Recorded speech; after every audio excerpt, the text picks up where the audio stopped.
මුවෙක් සහ කපුටෙක් හොඳම මිතුරන් ලෙස ජීවත් වුණා.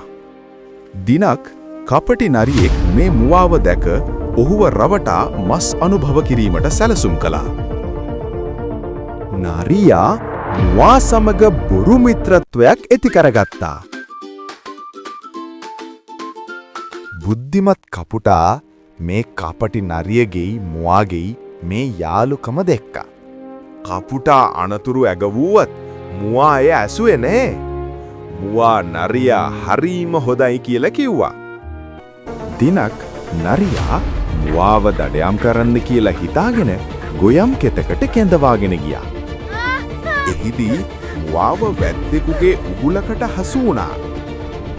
නරියා වැද්දා එනකන් හැංගිලා බලන් හිටියා. කපුටා තමාගේ මිතුර කරදරයක වැටිලා කියලා දැක්කා. මුවා අනතුරේ වැටී ඇති බව දුටු කපුටා ඔහුට මලසිරුරක් මෙන් සිටින ලෙස උපදෙස් දුන්නා.